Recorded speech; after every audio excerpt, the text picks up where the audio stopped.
करेंगे शरद पवार और एनसीपी की, क्योंकि अहम बैठक हुई है और आज कुछ महत्वपूर्ण फैसला लिया जा सकता है।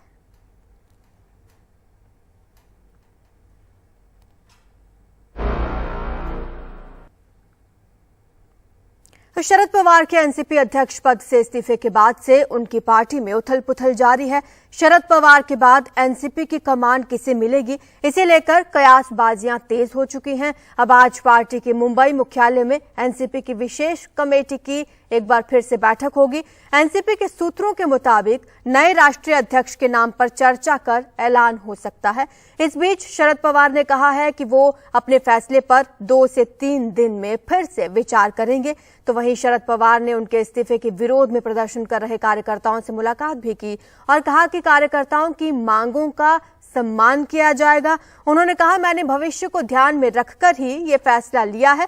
पार्टी को आगे ले जाने के लिए नए चेहरे की जरूरत है और कमेटी इस पर जल्द फैसला लेगी। उन्होंने ये भी कहा कि कार्यकर्ताओं की भावनाओं को समझते हैं। आपको ये भी बता दें कि एनसीपी में एक उच्च स्तरीय विशेष कमेटी बनाई गई है, जिसमें सुप्रिया सुले हैं, अजीत पवार हैं, प्रफुल्ल पटेल सरीखे कई दिग्गज नेता इस कमेटी में शामिल हैं।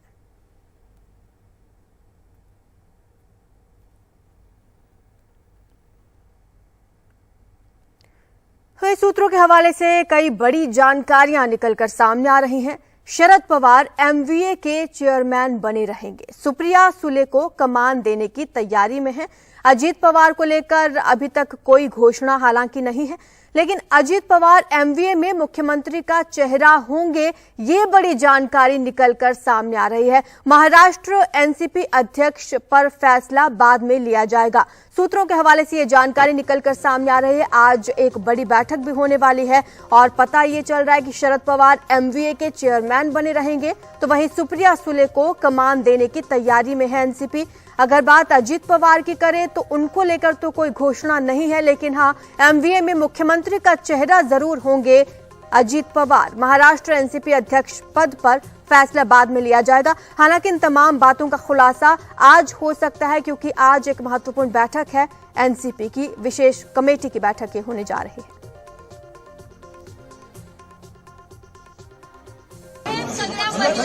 शरद पवार ने अपने समर्थकों के बीच चुप्पी तोड़ी। मंगलवार को एनसीपी प्रमुख का पद छोड़ने के बाद से उनकी बात सुनने के लिए समर्थक बेताब थे।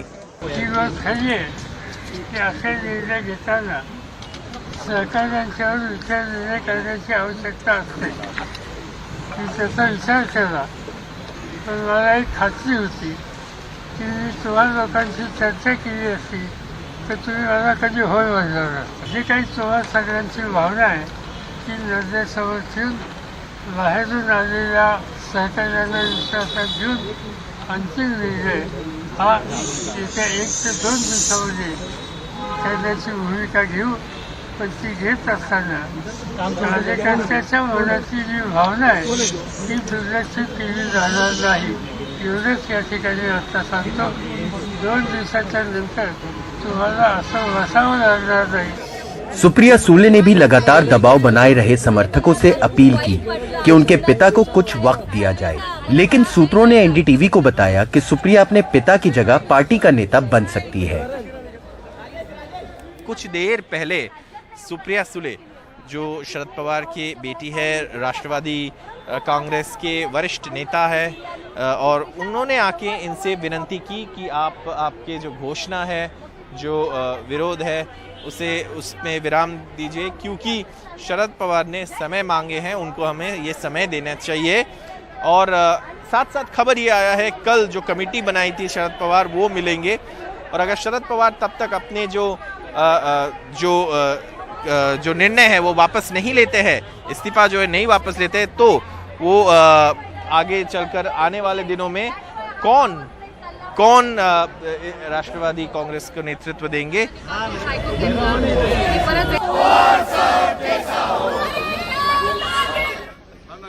दो दावेदारों एनसीपी के राज्य प्रमुख जयंत पाटिल और प्रफुल्ल पटेल ने खुद को किसी दौड़ से दूर कर लिया है। अब बच गए हैं सांसद बेटी सुप्रिया सुले और विपक्ष के नेता भतीजे अजीत पवार। देशात दिल्लीत बसणाऱ्या, लोकसभेत किंवा राज्यसभेत काम करणाऱ्या आणि देश काही वर्ष संसदेत बसून बघणाऱ्या व्यक्तीने अशा जबाबदाऱ्या पार पाडायच्या असतात. पवार साहेबांना तो अनुभव आहे, म्हणून पवार साहेब यशस्वीपणाने देशभर राष्ट्रवादी कांग्रेस वाढवण्याचं ते काम करू शकले. सूत्रों का कहना है कि अजीत पवार के लिए कोई पद बनाने का ऐलान होने का आसार कम है, लेकिन एनसीपी, कांग्रेस और शिवसेना के उद्धव ठाकरे गुट जैसे सहयोगियों के साथ इस बारे में बात कर रही है कि महाविकास अघाड़ी के मुख्यमंत्री के चेहरे के लिए उनका दावा मंजूर किया जाए, क्योंकि गठबंधन में एनसीपी बड़ी पार्टी है और अजीत पवार विपक्ष के नेता हैं. ये चर्चाएं लगातार चलती रही हैं कि अजीत पवार बीजे की तरफ जा सकते हैं. दल में टूट की भी आशंका हो सकती है, जिसे एनसीपी टालना चाहती है. पहिलं त्यांची पक्षांतर्गत जी काही घडामोड आहे त्यांना शेवटी अधिकार आहे त्यांच्या मनाप्रमाणे काय करण्याचा. दुसऱ्या कार्यकर्त्यांना सुद्धा त्यांच्यावरती तेवढाच अधिकार आहे. कार्यकर्त्यांचा सुद्धा आपल्या नेत्यावरती तेवढाच अधिकार असतो जसा नेत्याचा कार्यकर्त्यावरती असतो. त्याच्यामुळे ते त्यांना मला असं वाटतं ते सगळ्यांच्या हिताचा जो काय असेल तोच निर्णय ते घेतील. आणि दुसरी गोष्ट काय वीज सल्ला कसा देणार त्यांना. आता थांबा ना, उद्या 5 वाजेपर्यंत ते काही निर्णय घेतात ना. आपण हे करण्याचं त्यांचं त्यांना. विपक्ष में चल रही राजनीतिक अनिश्चितता के हाल फिलहाल खत्म होते नहीं दिख रहे हैं, भले ही एनसीपी का मामला हल क्यों ना हो जाए. सोहित मिश्रा के साथ सौरभ गुप्ता की रिपोर्ट, एनडीटीवी इंडिया. तो आज एनसीपी में क्या होने वाला है, ना सिर्फ कार्यकर्ताओं को इंतजार है बल्कि दूसरी पार्टियों को भी इस बात का इंतजार है क्या रणनीति बनने वाली है. हमारे सहयोगी चर्चा में शामिल हो रहे हैं. हमारे साथ सुनील सिंह हैं और पूजा भारद्वाज हैं. सुनील, क्या लगता है कि आज क्या सुप्रिया सुले को ये पद मिलेगा, क्योंकि सूत्र तो यही बता रहे हैं, और अगर हाँ तो अजीत पवार नाराज हो सकते हैं क्या? देखिए, आज एनसीपी के लिए बहुत ही बड़ा दिन है. जो कार्यकर्ता पिछले 2 दिनों से लगातार मांग कर रहे हैं कि शरद पवार ने अपना इस्तीफा वापस देना चाहिए, उस पर आज जो समिति खुद शरद पवार ने बनाई है वो आज 11 बजे मीटिंग करेगी, बैठक करेगी और किसी नतीजे पर पहुंचेगी. और शरद पवार ने कहा है कि जो भी वो समिति फैसला करेगी वो फैसला उन्हें मंजूर होगा. लेकिन हमें ये भी देखना होगा कि शरद पवार इस पूरे एनसीपी पार्टी के सुप्रीमो हैं और अंततः उन्हीं का फैसला माना जाएगा. तो सवाल अब भी बना हुआ है कि क्या शरद पवार अपना फैसला वापस लेंगे. वैसे कल जब उन्होंने यशवंतराव चौहान सेंटर पे थे, कार्यकर्ताओं से समझाने आए, बात की, तब उन्होंने एक वाक्य जो आखिरी में कहा वो ये कहा कि 1-2 दिन में फैसला आएगा और आप लोग को इस तरह आंदोलन नहीं करना होगा. तो क्या शरद पवार कहीं एक तरह से बीच का रास्ता निकालने की कोशिश में है, ये भी एक चर्चा का विषय है. जैसे अगर शरद पवार नहीं मानते हैं तो चेहरा कौन होगा, तो खुले तौर पर भी अब एनसीपी के जो बड़े नेता हैं वो भी मानने लगे हैं कि सुप्रिया सुले बेहतर उम्मीदवार होंगी बजाय अजीत पवार के. राष्ट्रीय पटल पे अगर हम देखें तो बहुत कुछ अगर बीच का रास्ता निकाला जाता है. और चूंकि इस तरह की जो पार्टियां हैं जो कि पारिवारिक विरासत से चलती हैं, खास करके एनसीपी की बात करें, शिवसेना की बात करें, या फिर कांग्रेस का भी जो एक बार हवाला दिया गया था, खुद अजीत पवार ने दिया था, तो ऐसे में वो ज़्यादा खून के रिश्ते को ज़्यादा पसंद करते हैं कार्यकर्ता, उन्हीं को अपना नेता मानते हैं. तो वैसे देखा जाए तो सुप्रिया सुले का अपना एक जो सबको साथ में लेके चलने की जो उनका एक स्वभाव है, दिल्ली से उनका संपर्क अच्छा है, कई नेताओं से उनकी अच्छा संपर्क है, तो उसको लेकर उनको ज़्यादा वरीयता दी जा सकती है. लेकिन राज्य में जहाँ तक बात है तो राज्य की बागडोर किसी भी हालत में अजीत पवार के हाथ में ही रहेगी. तो लेकिन उनके साथ एक डर बना हुआ है जो हमें समझना होगा. भले उनको सब कुछ कर दिया जाए, उनकी जो चर्चा आती है कि बीजेपी के साथ जा सकते हैं, वो एक बहुत बड़ा खतरा है. मैं इस समय खाली थोड़ा सा वक्त लूँगा. मैं सिल्वर ओक पर हूँ. ये सिल्वर ओक स्टेट है, यहीं पर शरद पवार रहते हैं, अंदर बंगलो है. फिलहाल इसके आगे हमें जाने की इजाज़त नहीं है. बहरहाल सभी लोग इंतजार कर रहे हैं. शायद 10 बजे शरद पवार यहाँ से निकलेंगे, वापस वाई चौहान जाएंगे. लेकिन सबको इंतजार है कि आज क्या फैसला लिया जाएगा, एनसीपी की जो कार्य समिति बैठेगी वो, और क्या शरद पवार वापस अपना इस्तीफा वापस लेंगे या फिर नया चेहरा देंगे जैसा कि उन्होंने कहा है. तो पूजा से भी समझते हैं कि ग्राउंड पर क्या हालात हैं. पूजा, क्या हलचल वहां पर है, कार्यकर्ता क्या कह रहे हैं, आप वहां पर मौजूद हैं, उनसे बातचीत हुई होगी, वो क्या चाहते हैं? जी, एक्सपर्ट्स का एनालिसिस एक तरफ है और जो बारामती के लोग हैं उनकी अगर आप राय सुने तो आप समझ पाएंगे कि हर घर से जो कनेक्ट है पवार परिवार का, शरद पवार का, वो किस तरह से जमीन से जुड़ा हुआ है। मेरे साथ यहाँ पर कई डॉक्टर्स हैं, प्रोफेसर हैं जो सुबह के वक्त यहाँ पर स्पोर्ट्स क्लब में खेलने आए हैं और उनकी राय भी बहुत पुख्ता। चलिए उनसे बात करते हैं। डॉक्टर प्रदीप इस वक्त हमारे साथ हैं, 77 साल के हैं और इनकी कई पीढ़ियां परिवार जो पवार परिवार के बहुत ही करीब रही है। उनका पर्सनल वो डॉक्टर रहे हैं, ये खुद भी उनके डॉक्टर हैं, फैमिली डॉक्टर हैं। डॉक्टर प्रदीप, आप किस तरह से इसको देख रहे हैं, जो भी बदलाव की स्थिति सामने आई है? क्या पार्टी का नेतृत्व नए चेहरे को जाना चाहिए? आपको भी लगता है ये समय आ गया है? Well, it's according to these, आप उनकी तबीयत देखे तो he should retire, but mentally he is very very fit and physically also he is very fit. इतने दौरे कोई और नेता मुझे करता हुआ नजर नहीं आता महाराज। और वैसे तो उनका पकड़ जो है वो बहुत ही अच्छा है। He is a real national leader, तो he should continue the same. Only thing it should be वो पर्दे के पीछे से होना तो ज्यादा अच्छा होएगा।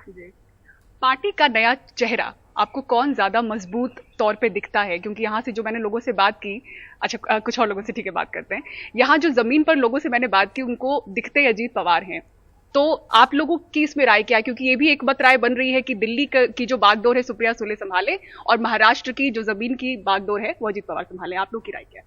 बराबर है, ये बराबर, एकदम परफेक्ट। मेरे ख्याल से स्टेट लेवल पर अजीतदादा पवार का जो पक्ष संगठन है और उनके साथ जो एमएलएज और अप टू विलेज तक उनका जो संगठन है वो इतना मजबूत है और लोग उनके साथ है।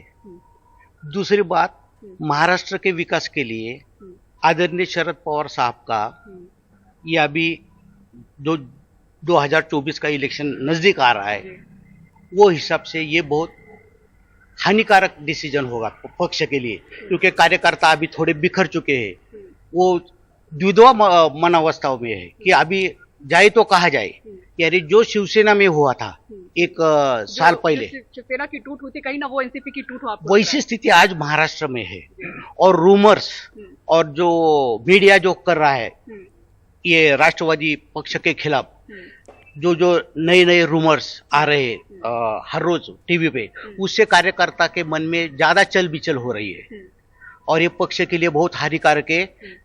नेशनल लेवल पर राष्ट्रवादी पक्ष का इतना जोर नहीं है, लेकिन इसका पूरा असर स्टेट लेवल पर जरूर होगा अगर इन्होंने सही डिसीजन नहीं लिया तो। आपके हिसाब से क्या सही? मेरे ख्याल से स्टेट में अजीतदादा पवार और नेशनल लेवल पर सुप्रिया जी सुले और हमारे जो आदरणीय कुंचूर साहब ने जो बोला कि man behind the curtain supremo बने रहे, हाँ, शरद पवार बने रहे और उनको सबको, उनकी ताकत इतनी है मैडम कि वो नेशनल लेवल पर और स्टेट लेवल को दोनों को संभाल सकते हैं।